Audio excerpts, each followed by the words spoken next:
Wahid Rashid, 103.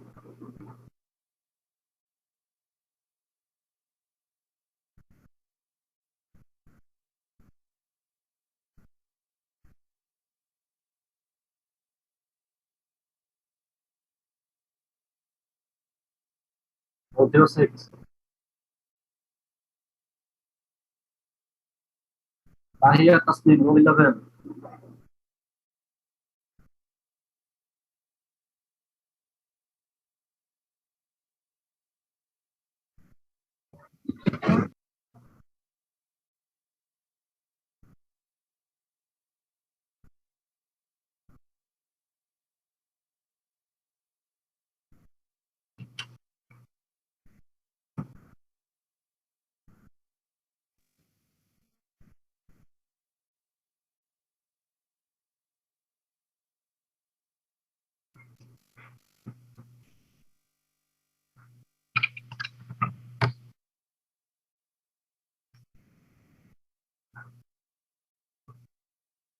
Ariful Bari, roll 10।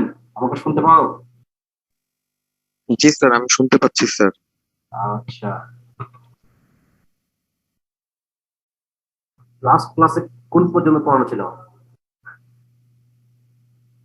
দেখো তো page লাইটটা, এগুলো পড়ানো ছিল কিনা। জি স্যার, এই সাইডটা পড়ানো হয়েছিল স্যার। স্যার আমাদের টু কম্পোনেন্ট সিস্টেমটা পড়াচ্ছিলেন স্যার। আচ্ছা, তাহলে আমরা ওয়ান কম্পোনেন্ট শেষ করে দিয়েছি, এইবার টু কম্পোনেন্ট সিস্টেমে যাওয়া যাক। টু কম্পোনেন্ট সিস্টেমে কত পর্যন্ত পড়ানো ছিল? সব শেষ এগুলো। স্যার সলিড সলিউশন, লিকুইড, ইমিসিবিলিটি এতটুকু পর্যন্ত। জি স্যার, এর আগের স্লাইডটা পর্যন্ত পড়ানো হয়েছিল। এই পর্যন্ত না? জি স্যার। আচ্ছা, টু কম্পোনেন্ট সিস্টেমে আমরা মূলত ডিফারেন্ট বিহেভিয়ার পেতে পারি। যেমন সিম্পল ইউটেকটিক, সেক্ষেত্রে no intermediate compounds between A and B, A আর বি এর মধ্যে কোনো কম্পাউন্ড ফর্ম করবে না, এটা আমরা সিম্পল ইউটেকটিক। তারপরে ইন্টারমিডিয়েট কম্পাউন্ড ফর্ম করতে পারে, ইন্টারমিডিয়েট কম্পাউন্ড ফর্ম করে সেগুলো কেমন হতে পারে, তিন ধরনের হতে পারে, এবিসি আছে। তারপরে সলিড সলিউশন হতে পারে, লিকুইড, ইমিসিবিলিটি। এখন ছয় ধরনের বিহেভিয়ার আমরা পেতে পারি। প্রথমটাতে আমরা আলোচনা করি বাইনারি ইউটেকটিক। স্যার আপনার কথা ক্লিয়ার শোনা যাচ্ছে না। আচ্ছা, এইবার দেখো শুনতে পাও কিনা। প্রথমে আসে যাক বাইনারি ইউটেকটিক সিস্টেম। এখন কি শোনা যায়? না স্যার। এখন শুনতে পাও কিনা?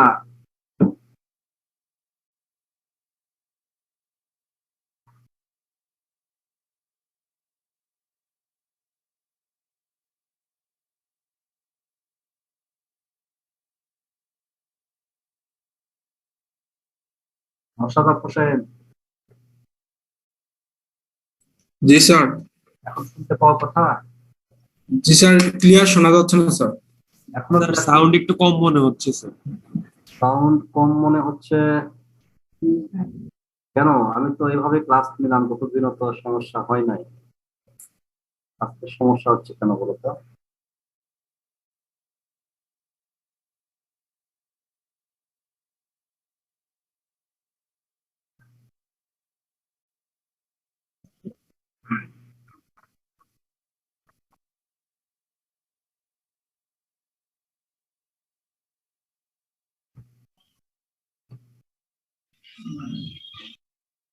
দেখো, এখন আমাদের যে বাইনারি ইউটেকটিক সিস্টেম নিয়ে আলোচনা করতেছিলাম, এখানে দুইটা ম্যাটেরিয়াল, স্টার্টিং ম্যাটেরিয়ালস আছে আমাদের, এ এবং বি।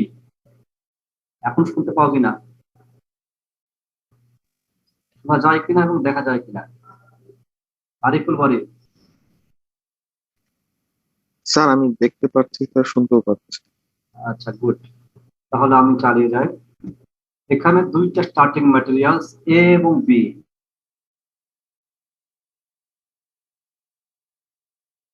যদি ফেজ ডায়াগ্রামের দিকে তুমি চিন্তা করো, তাহলে তার মানে এখানে কোনো বি নাই।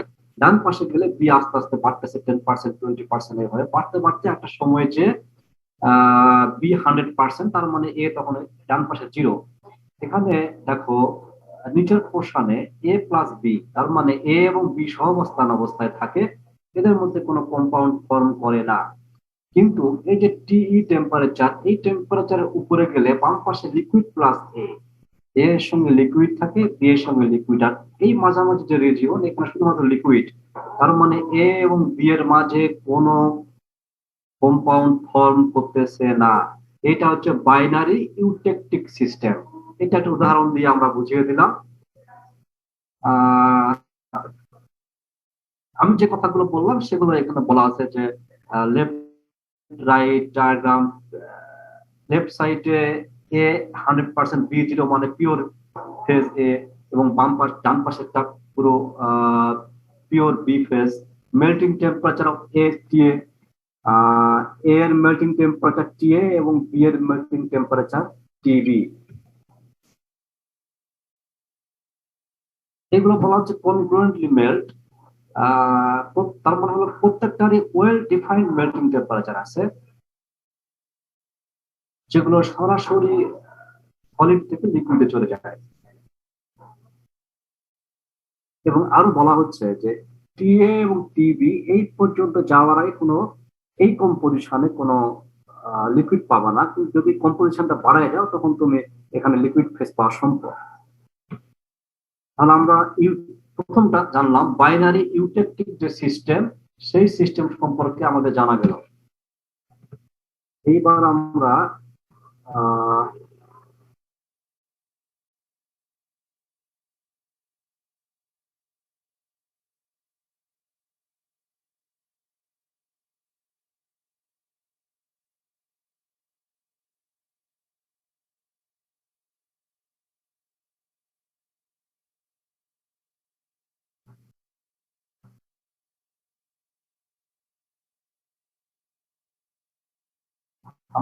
সিম্পল ইউটেকটিক যেটা নিয়ে আলোচনা করলাম, এবার আমরা আলোচনা করা যাক ইন্টারমিডিয়েট কম্পাউন্ডস। নাম দিয়ে যাইছে না, এখানে এমন হবে যে আমাদের স্টার্টিং ম্যাটেরিয়ালস এর মধ্যে কম্পাউন্ড ফর্ম করবে।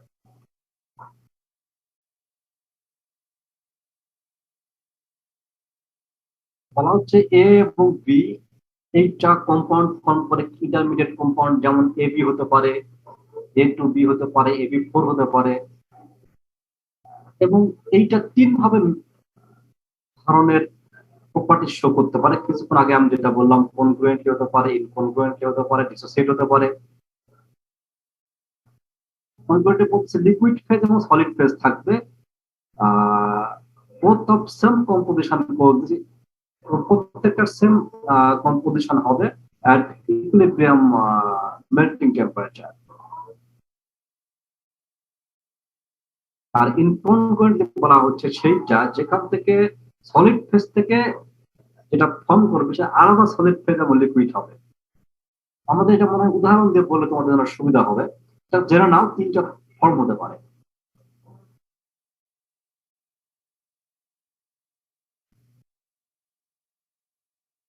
তোমরা এই গ্রাফ দেখতে পাচ্ছ কিনা?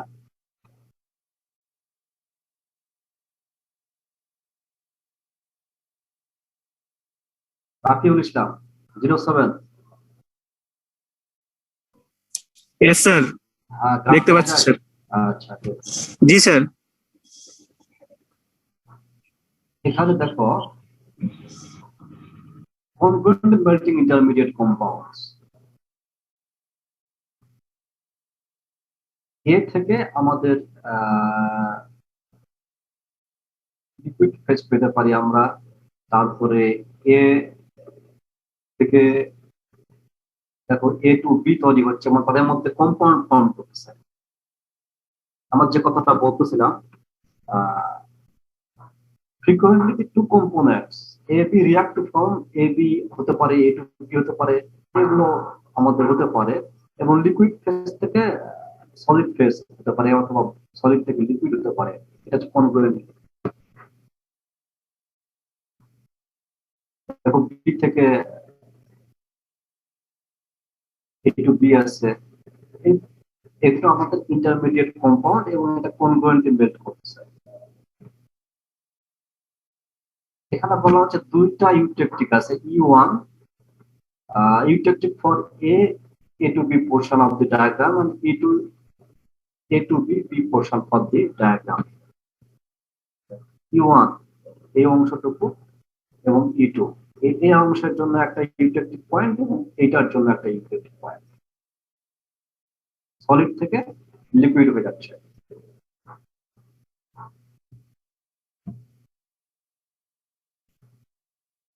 এইবার আমরা আসা যাক ইনকনগ্রুয়েন্টলি মেল্টিং ক্ষেত্রে।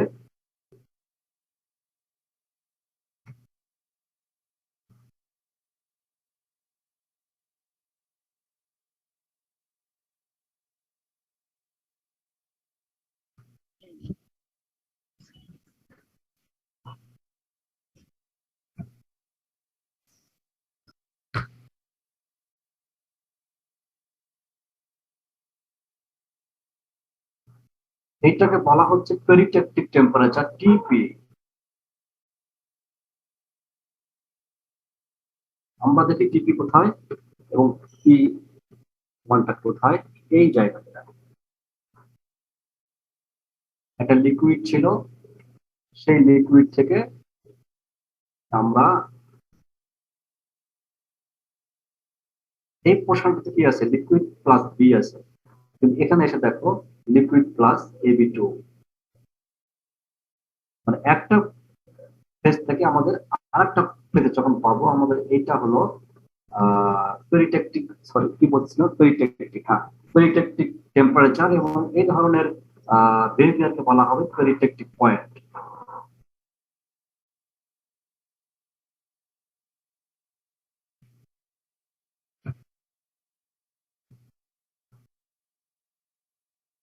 একটা সলিড থেকে এটা তৈরি হয়ে যাবে ডিফারেন্ট লিকুইড এবং সলিড।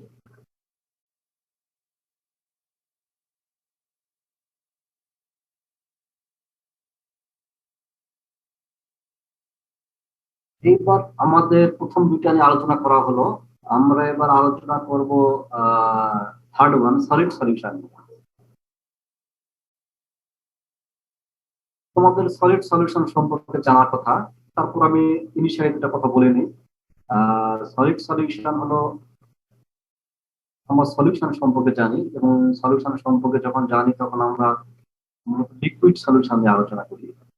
তারপরে আমরা জানতে পারলাম সলিড সলিউশন হতে পারে সম্ভব। এটা লিকুইড সলিউশনের যে ডেফিনেশন, একই ডেফিনেশন একই রকম, শুধুমাত্র পার্থক্যটা হচ্ছে সেটা হবে লিকুইড ফেজে, এইটা হবে সলিড ফেজে। যখন সলিউশন ফর্ম করবে সেই সলিডের মধ্যে সবখানে এটা হোমোজেনিয়াস প্রপার্টি শো করবে, এটা সলিড সলিউশন। এবং এটা ফর্ম করার পরে বলা হচ্ছে এটার আইডেন্টিটি এবং বিশেষার কথা সেম থাকবে।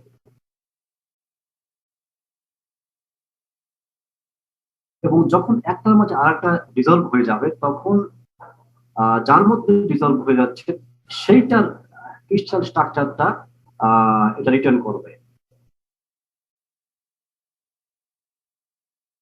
এটা কেমন হতে পারে? ক্রিস্টাল সাবস্টিটিউশন হতে পারে। মনে করো সোডিয়াম ক্লোরাইডের মাঝে যদি পটাশিয়াম, সোডিয়ামের জায়গায় রিপ্লেস করে পটাশিয়াম বসায় দেওয়া যায়, এটা সাবস্টিটিউট করে সেই আমরা বলতে পারি এটা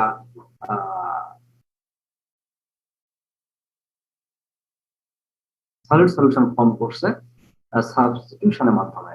যেমন বলা হচ্ছে ম্যাগনেসিয়াম, কোবাল্ট, নিকেল, এগুলো সাইজ সিমিলার, ভ্যালেন্সি সিমিলার, এবং এগুলো একটা আরেকটাকে সহজে রিপ্লেস করতে পারে ইন কিউবিক স্ট্রাকচার ও সলিড স্ট্রাকচার যেটা সেটাতে, এবং আমরা সলিড সলিউশন পেতে পারি। সলিড সলিউশন একটা উদাহরণ নেওয়া যাক, নিকেল অক্সাইড এবং ম্যাগনেসিয়াম অক্সাইড।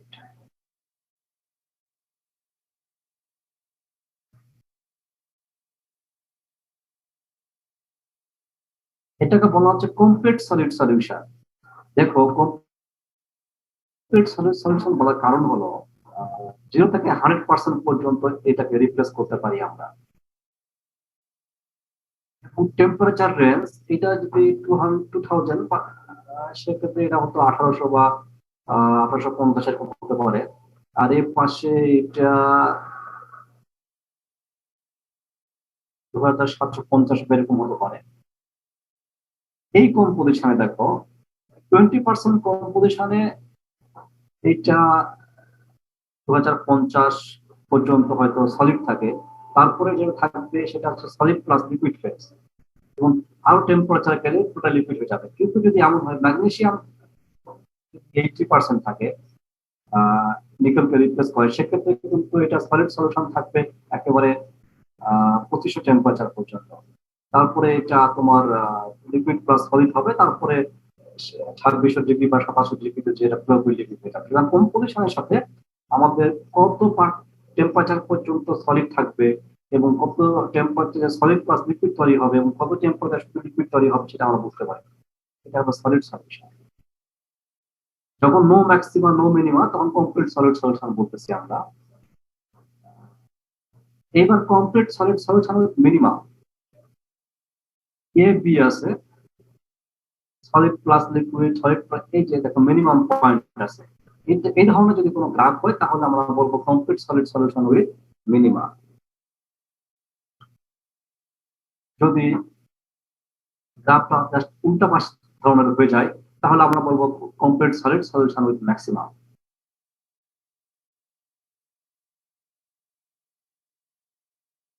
এখন দেখো এর আগে কিন্তু আমরা মিনিমাম ম্যাক্সিমাম বা বিভিন্ন পয়েন্টে ইউটেকটিক বা পেরিটেকটিক বা ইউটেকটয়েড এই ধরনের পয়েন্ট বলতেছিলাম, কিন্তু এইখানে এসে সেরকম কোনো পয়েন্ট নয়। এগুলো এগুলো শুধুমাত্র মিনিমাম ম্যাক্সিমাম গুলো মেল্টিং টেম্পারেচার শো করতেছে, যে ম্যাক্সিমাম মেল্টিং টেম্পারেচার শো করতে পারে এই সলিড সলিউশন এই কম্পোজিশনে, সেইটা এই ধরনের মিনিমাম ম্যাক্সিমাম গুলো বোঝাচ্ছে এখানে। এইবার আসা যাক ফোর্থ ওয়ানে, লিকুইড ইমিসিবিলিটি। আমরা এতক্ষণ পর্যন্ত যেগুলো গ্রাফ আলোচনা করছি সেগুলো লিকুইড ফর্মে, সেগুলো মিসিবল ছিল। এমন সম্ভব যে লিকুইড ফেজে এটা ইনমিসিবল, সেটাকে আমরা যদি দেখতে চাই কেমন হতে পারে। দেখো এখানে লিকুইড প্লাস বি আছে, ভালো কথা। এই পাশে লিকুইড প্লাস বি, এই পাশে লিকুইড L2, এই পাশে L1, আর এই জায়গাটু দেখো L1 প্লাস L2 দুটো কোএক্সিস্ট করতেছে। তার মানে এখানে ইনমিসিবল লিকুইড আছে, যে লিকুইডটা একে অপরের সাথে মিশে না। আমরা যেমন বাস্তব জীবনে দেখি তেল এবং পানি একসাথে দিলে মিশে না, লিকুইড দুটো মিশতেছে না, এরকম একটা সলিড লিকুইড হওয়ার পরে, গলিত হওয়ার পরে এমন একটা ফর্মে গেছে দুটা আর মিসিবল হচ্ছে না, দুইটা ফেজ কোএক্সিস্ট করতেছে।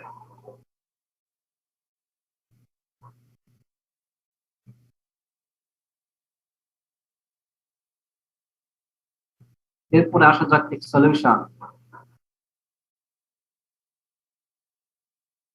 এইটাকে বলা হচ্ছে যে আমরা এটা যদি অন্যভাবে চিন্তা করি, হাই টেম্পারেচারে লিকুইড থাকতেছে, অনলি ওয়ান লিকুইড, যদি টেম্পারেচার কমে যায় সেক্ষেত্রে টু লিকুইডস ফর্ম করতেছে, যেটার ক্যারেক্টারিস্টিক্স ভিন্ন, এবং এইটা আমাদের সলিড স্টেটে হতে পারে, এবং এইটাকে বলা হয় সলিউশন। এবং এইটা আমাদের যেমন ধরুন টিন অক্সাইড, টাইটানিয়াম অক্সাইড পাওয়া যেতে পারে। তোমরা কি এই বিষয়টা বুঝতে পারছো কিনা যেটা বলতেছি এখন? আলবি হাসান 09।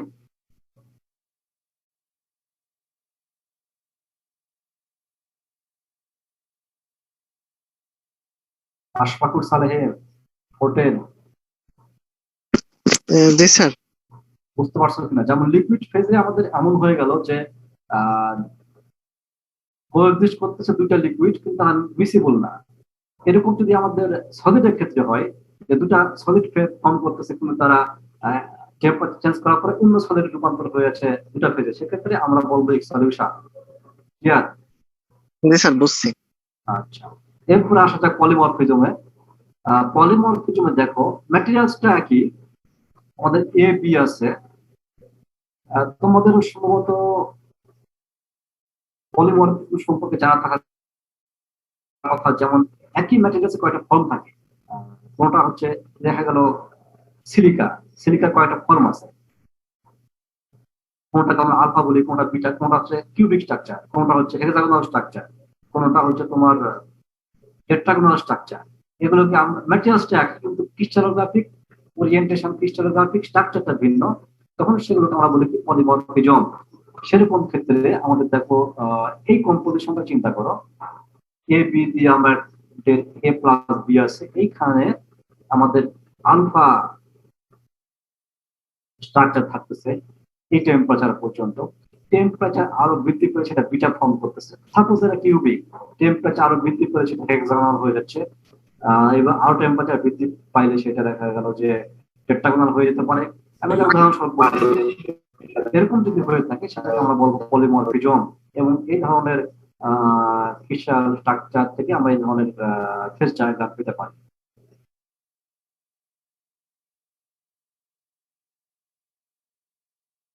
এখানে binary eutectic diagram with no solid solution, এখানে সলিড সলিউশন হচ্ছে না, কিন্তু পলিমর্ফ পাচ্ছি এ কম্পোজিশন থেকে। বি এর কোনো পলিমর্ফ নাই, বি সব একই রকম দেখাচ্ছে, কিন্তু এ পলিমর্ফ পাচ্ছি আমরা।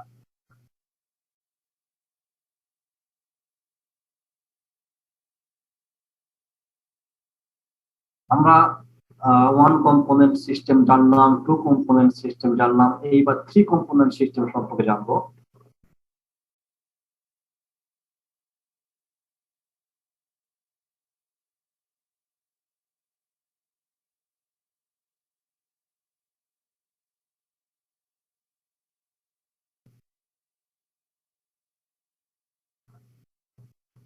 থ্রি কম্পোনেন্ট যে সিস্টেম সেগুলোকে টার্নারি সিস্টেম বলা হয়। এবং যেহেতু এক সিঙ্গল সিস্টেমটা খুবই সিম্পল,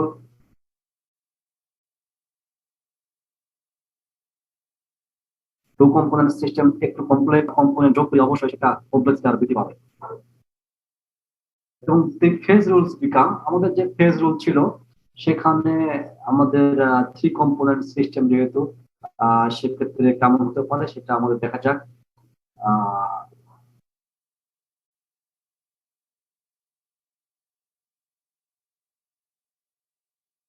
রেশাদ যেহেতু আমরা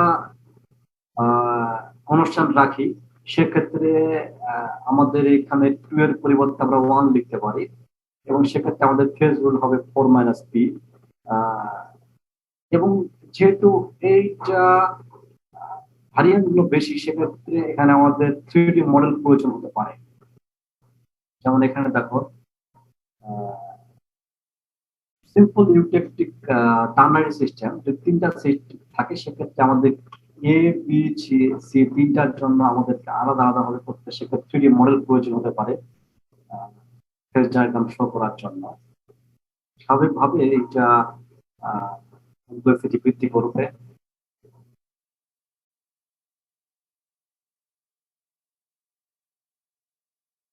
এবং যদি আমরা সামান্য পরিমাণ কম্পোজিশন চেঞ্জ করি, সেক্ষেত্রে ইকুইলিব্রিয়াম চেঞ্জ হয়ে যাবে, এবং সেই ইকুইলিব্রিয়ামটা ফিরে আসতে বেশ খানিকক্ষণ সময় লাগবে। আমাদের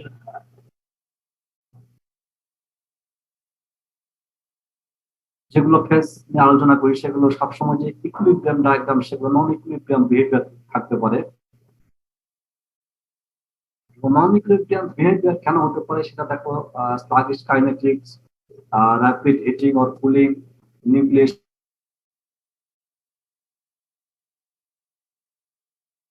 ডিফিকাল্টি, ইলাস্টিক কনস্ট্যান্ট পলিমার থাকে সেক্ষেত্রে সমস্যা হতে পারে, নিউক্লিয়েশন যদি সময় লাগতে পারে। দ্রুত যদি আমরা হিটিং এবং কুলিং করি সেক্ষেত্রে আমাদের নন ইকুইলিব্রিয়াম বিহেভিয়ার পেতে পারি।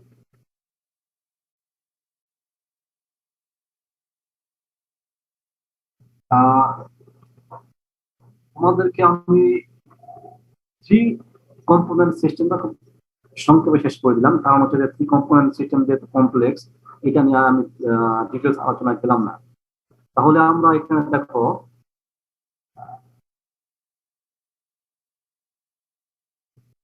আমরা ফেজ ডায়াগ্রাম সম্পর্কে জানলাম, ceramic phase diagram, one component phase diagram, two component এবং থ্রি কম্পোনেন্ট সম্পর্কে জানলাম। এইবার আমরা একটা চ্যাপ্টার শেষ করে ফেলছি, ফার্স্ট চ্যাপ্টার শেষ আমাদের। আমি এইবার সেকেন্ড চ্যাপ্টারে যেতে চাই। পরবর্তী চ্যাপ্টারে আমাদের আছে অপটিক্যাল প্রপার্টিজ।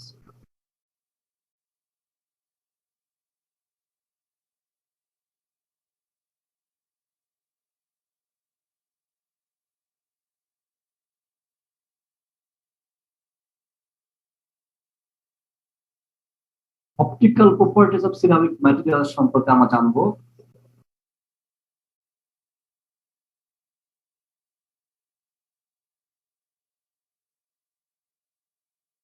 তোমরা এর মাঝে অ্যাটেন্ডেন্স দিয়ে নাও, তোমাদের রোল নাম্বার গুলো লিখে মেসেজ দিয়ে রাখো।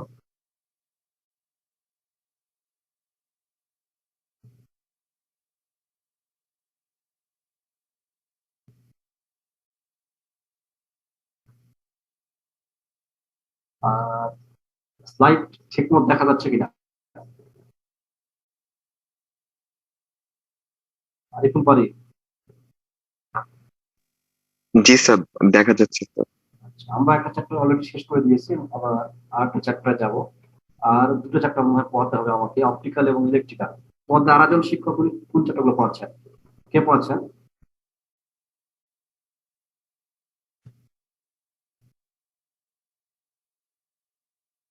যে কোনো একজন রেসপন্স করো, তাহলে আমি বুঝতে পারবো।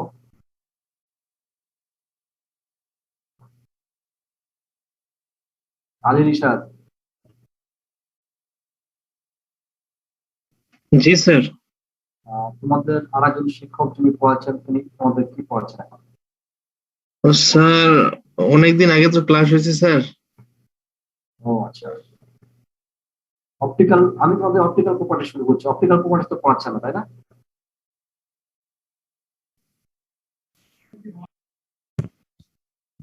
না স্যার, অপটিক্যাল প্রপার্টি পড়াচ্ছেন না। তাহলে আমি অপটিক্যাল প্রপার্টি যখন পড়াচ্ছি, এরপরে পড়াবো ইলেকট্রিক্যাল প্রপার্টি। উনি সম্ভবত শেষের 3 চ্যাপ্টার পড়াচ্ছেন, আমি তখন থেকে শুরু করছি। তাহলে অপটিক্যাল প্রপার্টি শুরু করা যাক। বলা হচ্ছে 4 কি optical properties of ceramic materials. দেখো, ceramics can be transparent, translucent or opaque. Ceramic স্বচ্ছ হতে পারে, যা অস্বচ্ছ হতে পারে ও মাঝামাঝি হতে পারে। এবং সিরামিকের কালার আমরা চেঞ্জ করতে পারি সামান্য অ্যাডিটিভ দিয়ে বা ডোপান্টস দিয়ে বা পয়েন্ট ডিফেক্টস এর মাধ্যমে কালার চেঞ্জ হতে পারে। এইবার বলা হচ্ছে সিরামিক্স ক্যান ইমিট লাইট। যদি আমরা এটাকে ইলেকট্রিক ফিল্ড অথবা লাইট ইলুমিনেশনের সিরামিক আমরা রাখি, তাহলে দেখা যাবে যে এটা তার ক্যারেক্টারিস্টিক্স লাইট ইমিট করতে পারে। এবং আরো একটা প্রপার্টি হচ্ছে ceramics can reflect or refract light.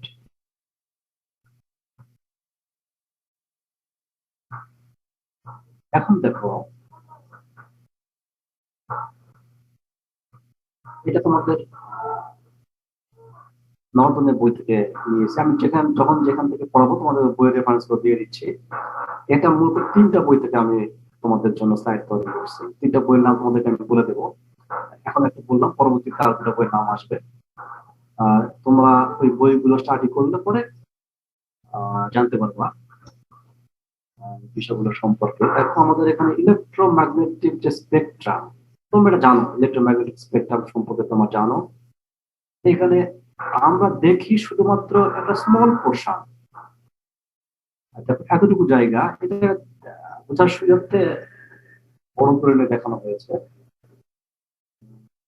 700 থেকে 420 ন্যানোমিটার। অথচ এটা একেবারে 3 কিলোমিটার পর্যন্ত বিস্তৃত আছে, যেগুলো আমরা দেখতে পাই না। আমাদের চোখে যে অনুভূতি সৃষ্টি করে, দর্শনানুভূতির অনুভূতি আমরা কোনো কিছু দেখতে পাই, সেটা শুধুমাত্র এই স্মল রিজিয়নের যে ইলেকট্রোম্যাগনেটিক সেগুলো আমাদের দেখতে পাই শুধুমাত্র এই রিজিয়নটির মধ্যে। আমরা এখানে মূলত ইউভি ভিজিবল রেঞ্জ এবং এর পাশে যে দুটো আছে ইউভি এবং নিয়ার আয়ার, যেটা এই দুটা মূলত এগুলো সহ আমরা মূলত আলোচনা করবো। ভিজিবল এবং তার পাশের টুকু নিয়ে আমরা আলোচনা করবো। সিরামিক এই অংশটুকুতে কিভাবে রেসপন্স করে, এটা নিয়ে আমরা আলোচনা করবো।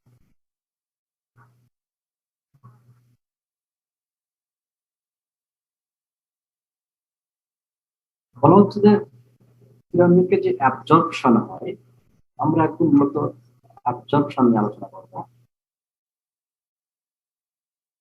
Absorption and transmission. অ্যাবজর্পশনটা কিভাবে হয়, দুই ভাবে হতে পারে, ইলেকট্রনিক ট্রানজিশনস এবং রেজোন্যান্স। ইলেকট্রনিক ট্রানজিশনটা কেমন? যেমন যদি এমন হয় যে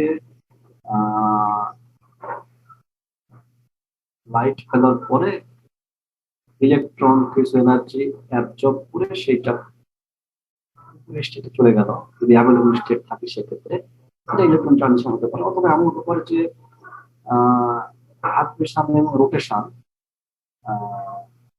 যদি সেই ম্যাটেরিয়ালের ভাইব্রেশন এবং রোটেশনটা রেডিয়েশনের সাথে ম্যাচ করে তাহলে সেটা ভাইব্রেটিং অথবা রোটেশনাল অসিলেশন তৈরি করবে, এবং এই যে অসিলেটিং ইলেকট্রিক ফিল্ড এইটা তখন এনার্জিটা অ্যাবজর্ব করবে, এবং যেহেতু এটা অ্যাবজর্ব করতেছে সুতরাং ওই যে রেডিয়েশনটা আমি অ্যাপ্লাই করছি তার উপরে ওই রেডিয়েশনের জন্য সে ম্যাটেরিয়ালস হবে অবাক, যেহেতু অ্যাবজর্ব করবে সুতরাং সে অস্বচ্ছ হয়ে যাবে। ইলেকট্রিক ট্রানজিশনের ক্ষেত্রেও এটা এটা দেখো নর্টনের বই এবং রিচার্ডসনের বই থেকে নেওয়া হয়েছে, দি magic of ceramics.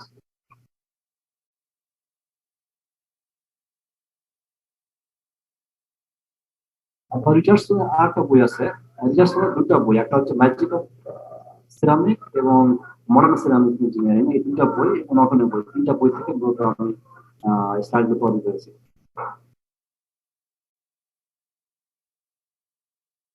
Absorption due to electron transition and resonance, যে দুটো কথা বললাম ইলেকট্রন ট্রানজিশন এবং রেজোন্যান্স, এই দুটা হচ্ছে ইন্টেনসিভ প্রপার্টিস ম্যাটেরিয়ালসের। বলা হচ্ছে এইটার বাইরে এক্সটেন্সিভ ইফেক্টেও স্ক্যাটারিং হতে পারে, বা ইনফিউশন কোর হতে পারে, ভেন বাউন্ডারি হতে পারে, আবার ইন্টারনাল ফোর্স হতে পারে। ফলে সেগুলো অবশ্য সবসময় যে ডিজারেবল তা না, অনেক সময় আনডিজারেবল হতে পারে। আর একটা বিষয় আমাদের জানার দরকার, সিরামিক এবং প্লাস্টিক কেন দেখা যাচ্ছে মেটাল ট্রান্সপারেন্ট নয়, সিরামিক কেন ট্রান্সপারেন্ট হচ্ছে অথবা প্লাস্টিক কেন ট্রান্সপারেন্ট হচ্ছে, এইটা বুঝতে গেলে আমাদের বেসিক মেকানিজম জানতে হবে যে কেন কোনো ম্যাটেরিয়ালস দেখা স্বচ্ছ হয় এবং কেন হয় না। যদি ওই ম্যাটেরিয়ালস এর ভিতরে লাইটটা চলে যায় তাহলে সেটা স্বচ্ছ হবে, আর না গেলে স্বচ্ছ হবে না, এটা সোজা কথায় আমরা জানি। কিন্তু কেন ম্যাটেরিয়ালস এর ভিতরে লাইট চলে যাবে এবং কেন যাবে না, এইটা যদি জানি আমরা তাহলে বুঝতে পারবো কোন ম্যাটেরিয়ালস স্বচ্ছ হচ্ছে এবং কেন হচ্ছে না। কিছুক্ষণ আগে যেটা বললাম আমরা, ইলেকট্রনিক ট্রানজিশন যদি হয় তাহলে সেটা অস্বচ্ছ হবে, এবং যদি ভাইব্রেশন এবং রোটেশনাল রেজোন্যান্স যদি মিলে যায় সেক্ষেত্রে সেটা অস্বচ্ছ হতে পারে। এইবার আমরা যেটা আসা যাক মেটালের ক্ষেত্রে কি হয় এবং সিরামিকের ক্ষেত্রে কি হয়। সিরামিকের ক্ষেত্রে আমরা জানি এগুলো কম্পাউন্ড ফর্ম করে, এবং কম্পাউন্ড ফর্ম করার পরে এগুলো ইনার্ট গ্যাস লেভেলে চলে যায়। যে ভ্যালেন্স ব্যান্ডে ইলেকট্রন গুলো দেখা যাচ্ছে, যদি দুটা ইলেকট্রন ঘাটতি থাকে সে দুটো ইলেকট্রন নিয়ে নিল, আর যার দুটো ইলেকট্রন বেশি আছে সে দুটো ইলেকট্রন দিয়ে দেওয়ার পরে সে স্টেবল স্টেজে আসার পরে তার ভ্যালেন্স ব্যান্ড গুলো একটা সময় একটা লেগে যাওয়ার পরে সেখানে যে সিচুয়েশন সৃষ্টি হয় সেই জায়গাতে আর কাছাকাছি কোনো অ্যাভেলেবল ব্যান্ড স্টেট থাকে না। সুতরাং সে এনার্জি, যে লাইট এনার্জি আমরা দিচ্ছি অপটিক্যাল এনার্জিতে, ওই এনার্জিতে সেই অ্যাবজর্ব করে পরে সেটা যাওয়ার মতো যদি জায়গা তার নাই সিরামিকের ক্ষেত্রে, সুতরাং সে ওই লাইটটাকে অ্যাবজর্ব করতেছে না, ওই লাইটটা তার চলে যাচ্ছে, সুতরাং সে ট্রান্সপারেন্ট হবে। মেটালের ক্ষেত্রে সেরকম নয়, মেটালের ক্ষেত্রে যেটা হয় ওই লাইট পড়লে পরে সে ওটাকে অ্যাবজর্ব করে নিতে পারে, পরে স্টেটে ইলেকট্রন চলে যেতে পারে, এবং সেজন্য এটা অ্যাবজর্ব করলে অস্বচ্ছ হবে।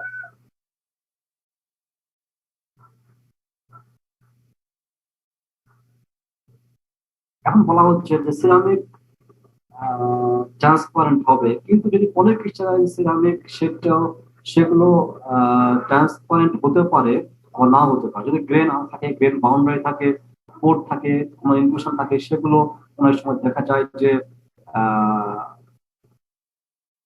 আপকামিং লাইটকে সে অ্যাবজর্ব করতেছে অথবা কিছুটা অ্যাবজর্ব করতেছে, তখন সেটা ট্রান্সপারেন্ট হবে অথবা সেমি ট্রান্সপারেন্ট হবে। এই কারণে দেখা যায় যে অনেক সিরামিকে দেখা যায় অথবা ট্রান্সমিশন দেখা যায়। এখানে আমরা একটা ফিগারের মাধ্যমে দেখাতে পারি কখন ট্রান্সপারেন্ট হবে কখন ট্রান্সপারেন্ট হবে না। এখানে দেখো যখন লাইট এসে পড়তেছে মাঝে অ্যাভেলেবল ইলেকট্রন আছে, যে ইলেকট্রন গুলো এনার্জি নিয়ে পরবর্তী সেটা চলে যেতে পারে, কিন্তু সিরামিকের ক্ষেত্রে দেখা যাচ্ছে সেরকম কোনো অ্যাভেলেবল ইলেকট্রন নাই। যে ইলেকট্রন গুলো সেগুলো একেবারেই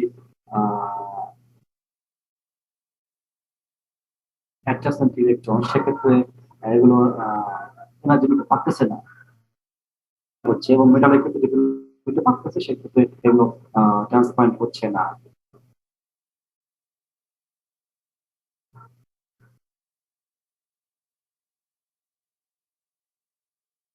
যে কথাটা বললাম যে ইলেকট্রনের ক্ষেত্রে এই যে মেটালের ক্ষেত্রে ইলেকট্রন যদি এনার্জি দিতে পারে, আমি তো গ্লাসের ক্ষেত্রে দিতে পারতেছে না, ইলেকট্রন নাই বলে, সেই কারণে এগুলো ট্রান্সপারেন্ট হতে পারে। এবার আমরা আলোচনা করব রিফ্র্যাকশন। রিফ্র্যাকশন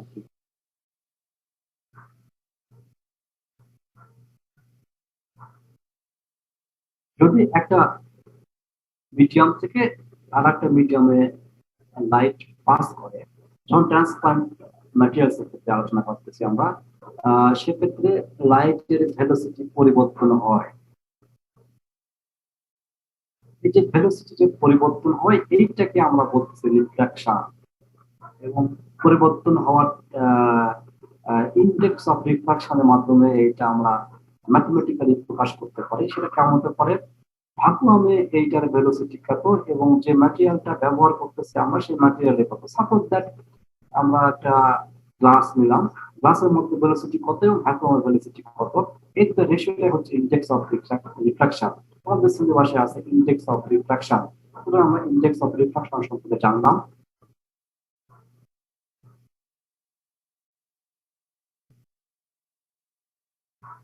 এবং ইন্ডেক্স অফ রিফ্র্যাকশনটা ওয়েভলেন্থ, যে ওয়েভলেন্থে লাইট পড়তেছে তার উপর ভিত্তি করে ইন্ডেক্স অফ রিফ্র্যাকশন হয়। সুতরাং যখন কোনো আমরা ম্যাটেরিয়ালস এর ইন্ডেক্স অফ রিফ্র্যাকশন বলবো, তখন সেই ওয়েভলেন্থটা ওখানে আমরা উল্লেখ করে দেবো যে এই ওয়েভলেন্থের রেডিয়েশনের জন্য ইন্ডেক্স অফ রিফ্র্যাকশনটা এরকম, এবং এটাকে বলা হয় ডিসপারশন। এবং যখন ওয়েভলেন্থ ইনক্রিজ করে আমাদের ইন্ডেক্স অফ রিফ্র্যাকশনটা ডিক্রিজ করে।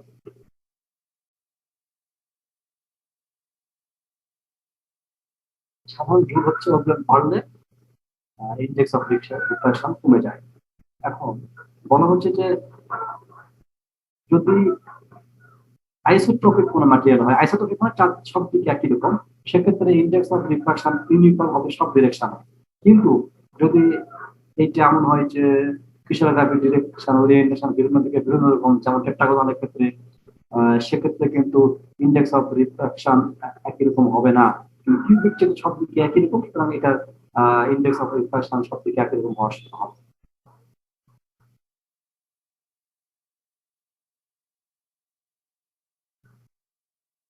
এবং বলা হচ্ছে যেহেতু ভেলোসিটি পরিবর্তন হয়ে যাচ্ছে, সুতরাং এইটা পরিবর্তন হওয়ার সঙ্গে সঙ্গে ডিরেকশন পরিবর্তন হয়ে যায়, যে অ্যাঙ্গেলে পতিত হচ্ছে সেই অ্যাঙ্গেলে যাচ্ছে না।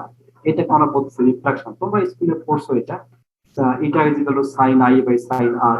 আই হচ্ছে এটা যে সাইন যে লাইট আপ করতেছে সেই অ্যাঙ্গেল, এবং আর হচ্ছে রিফ্রাক্টেড অ্যাঙ্গেল। আই হচ্ছে incident of angle of incident and R হচ্ছে angle of refraction।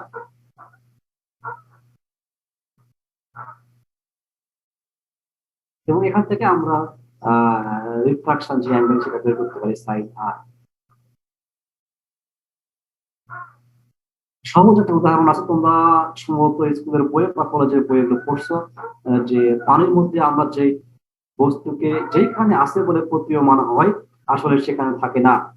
দেখা যায় যে মাছটা এখানে আছে, এই মাছ থেকে যে লাইট এখানে পড়ার পরে রিফ্লেক্ট করে এই দিকে যাচ্ছে মনে করো, যাওয়ার সময় কি হবে, তার পথ বাঁকা হয়ে যাবে।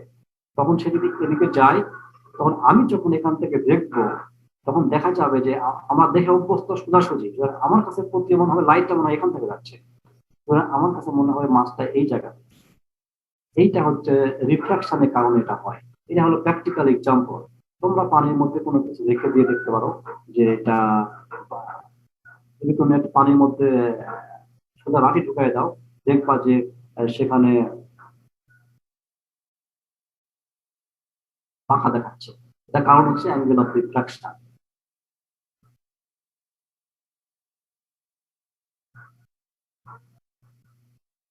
এবং এইটা স্ক্যাটারিং অ্যাবজর্পশনের ক্ষেত্রে লাইট লস ট্রান্সমিশন হয়। আহ, এবং এই ধরনের লস ফাইবারের ক্ষেত্রে হয়, আর সারফেস যদি ডিফেক্ট থাকে সেক্ষেত্রে হয়। Scratches, grease, or dust on the surface can cause scattering or change the critical angle for total internal reflection. এবার সাথে রিফ্লেকশন নিয়ে আমরা আলোচনা করব।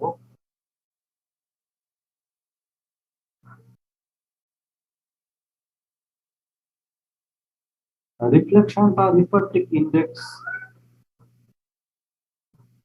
অফ রিফ্লেক্টিভ মিডিয়াম থেকে আমরা রিফ্লেকশনটা মিডিয়াম বের করতে পারি। R is equal to N2 minus N1 whole square by N2 plus N1 square. এটা যদি মিডিয়াম দুইটা ম্যাটেরিয়ালস এর ইন্টারফেস থাকে 1 এবং 2 দিয়ে ডিফাইন করি আমরা, সেক্ষেত্রে এরকম ইকুয়েশন হতে পারে। For air N1 is equal to approximately 1, গ্লাসের জন্য 1.5, সেক্ষেত্রে আর আসবে 4%। আবার লেড ক্রিস্টাল গ্লাসের ক্ষেত্রে এটা 13% হতে পারে। আমরা এখানে অপটিক্যাল প্রপার্টিজে রিফ্রাকশন জানলাম, ইন্ডেক্স অফ রিফ্রাকশন জানলাম।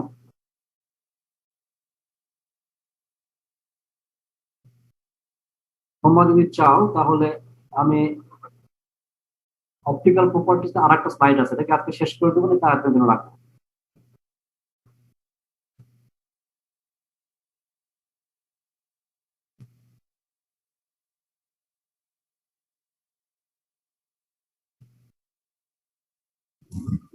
আজকে এই পর্যন্ত থাক।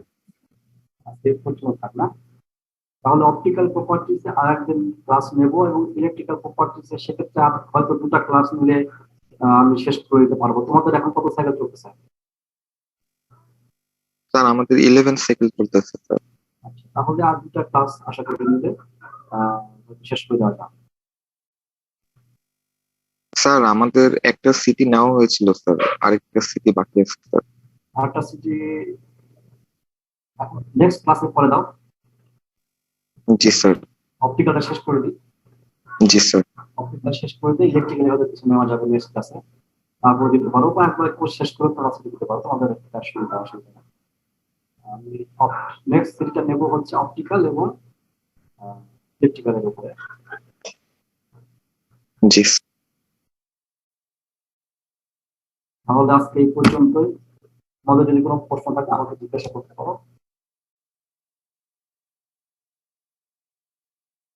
তোমাদের যেহেতু কোনো প্রশ্ন নয়, আমি ধরে নিচ্ছি তোমাদের কোনো সমস্যাও নয়। স্যার আমাদের 2 সেমিস্টারের কয়েকজনের বোর্ড ভাইভা এখনো নেওয়া হয় নাই স্যার, এটা কবে নেওয়া হবে?